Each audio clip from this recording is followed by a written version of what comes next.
Hello guys, good morning. So another day, another farm lot na naman tayo for today. So for today's video, nandito po ako ngayon sa favorite place ko po, dito po sa San Francisco, Quezon, kung saan mag-vlog po tayo na isang mini farm lot ulit. So sa mga buyers ko po na nagpapareserve po ng mga property na small cut lang, ayan. So panoorin nyo tong video na to, baka sakali po magustuhan nyo si 5,000 square meter po.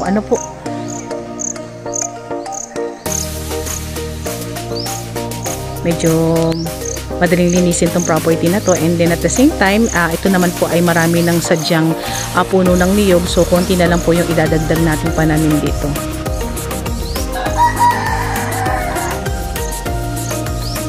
Ayan, so simulan na natin mag-ikot para makita natin yung kagandahan ng view nitong property na to. So ano pa hinihintay natin? Na-miss ko mag-vlog dito sa lugar na to, so let's go. So kanina binisita ko po yung pinaka-title nitong property na to, at nakita ko po in total po hindi po siya saktong 5,000 square meter. Ito po ay nasa 5,772 square meter. So sobra naman po siya sa kalahating ektarya. So dagdag info lang po, si property po ay hindi 100% flat. Ito po ay semi-slope.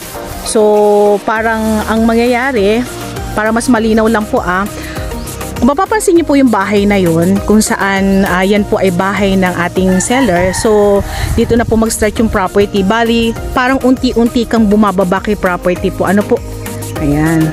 So hanggang makarating po tayo dun sa may pinaka-boundary na sapa. So pababa po siya. Pero hindi naman po siya ganun katarik kung babain. Napaka-gradual naman niya. So kagandahan lang ng mga ganitong tayo ng lupa, hindi po siya naiistakan ng tubig.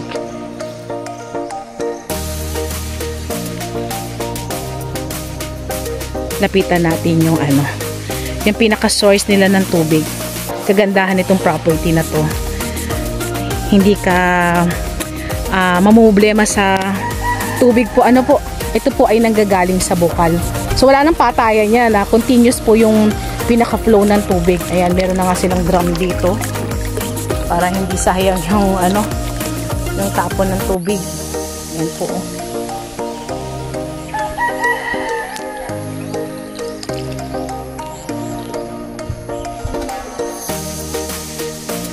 Ito yung pinaka-host nila, kung saan dun po yan nakakonect, dahil dun po nanggagaling yung pinaka-tubig po. Pero actually ito po ay merong siyang sapa, pero hindi na natin masyadong maaninaw kasi hindi naman po siya nagkakaroon ng tubig kung hindi uulan. So naiigahan siya kumbaga.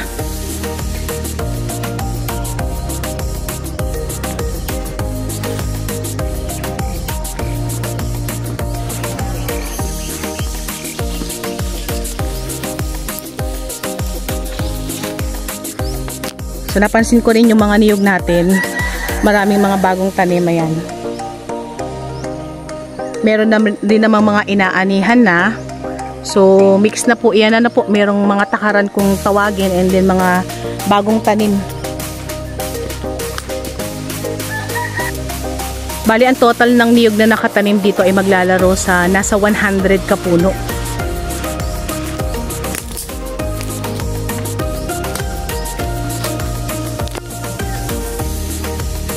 So ang nakausap po namin yung anak ni seller, tinanong ko po kung ilan yung naaani dito sa 150 kapuno na to. So ang sabi naman po niya, nasa 1,700 yung kanyang inaani na niyog. So kahit maliit, may sure return income naman po si property. Po.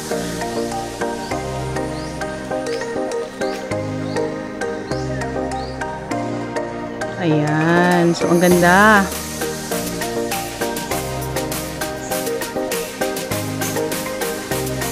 Bali kung tayo po ay lalabas kay property, bali meron po tayong mga dadaanan po na right of way, kung saan ito po ay maglalaro sa nasa 100 meters po.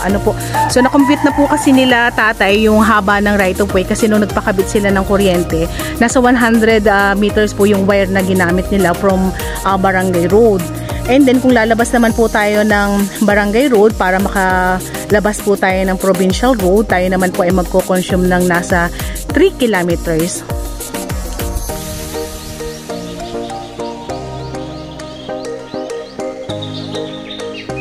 Yan, green na green yung mga puno ng niyog. Oh, ganda.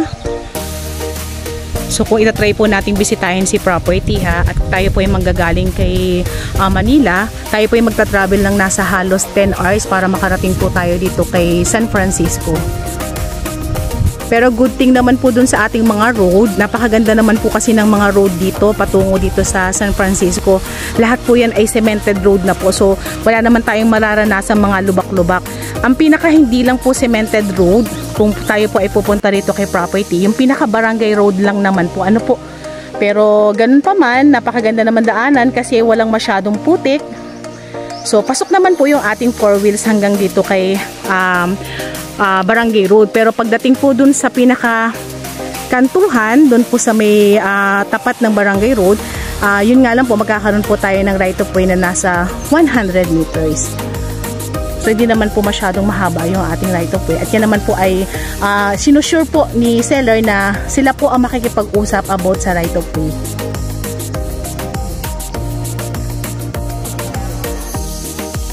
So doon naman po kasi sila dumadaan dun sa right of way na 100 meters na yun. Kaya talagang sure po yung daan po natin. Ano po?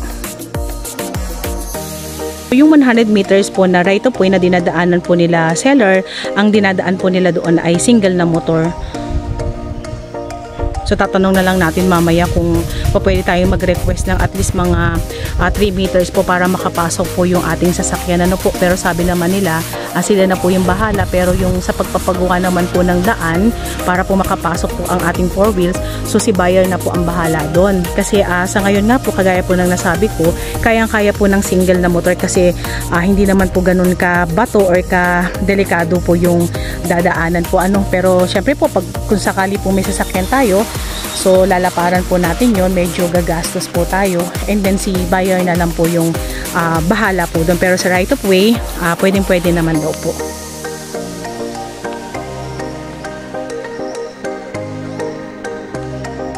Kung mapapansin niyo po yung bahay na yon, ayan, so yan po yung bahay po ni seller po. Ano po, so hindi yan nakapaloob kay 5,000 square meter, bali dito po ako dumaan, ayan. So ito na po mismo yung property kasi. So kagaya na nasabi ko, medyo pababa siya hanggang dun po sa may pinaka sapa. So ayan na po yun, oh. Kumbaga parang habang binabaybay mo si property, pababa ka ng pababa.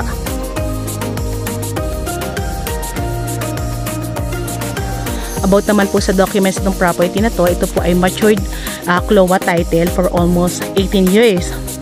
Pero good thing po, buhay po si seller po. Ano po? So wala po tayong problema. And then kagandahan po nito, good news po sa mga bumibili po ng mga CLOA na property. Tayo po ay lumabas na ang ating condonation na galing po sa government. So napakadali na pong i-transfer po. Ano po? So kabilang po si 5,000 square meter na lumabas na po yung pinaka-condonation po niya.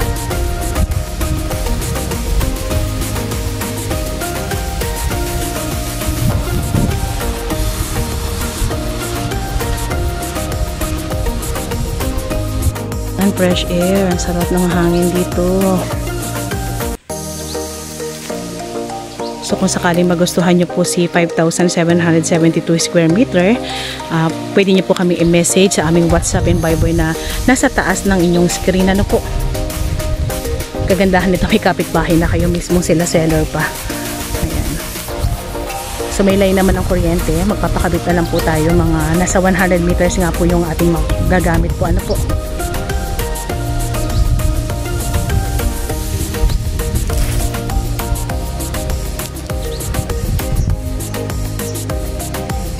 kung meron man akong hindi nabanggit about this property, meron po kaming description sa baba, so pakiclick na lang din po yun.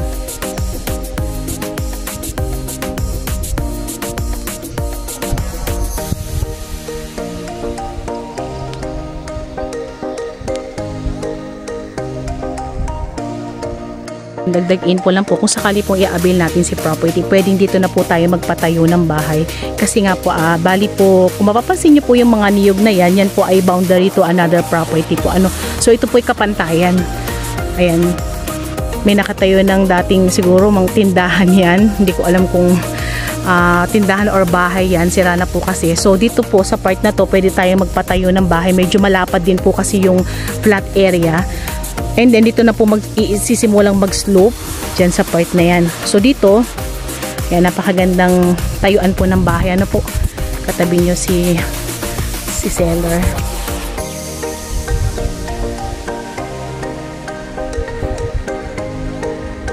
So meron kayong puno ng suha. Yun lang yung nakita kong fruit bearing, saka ilang pirasong mga saging.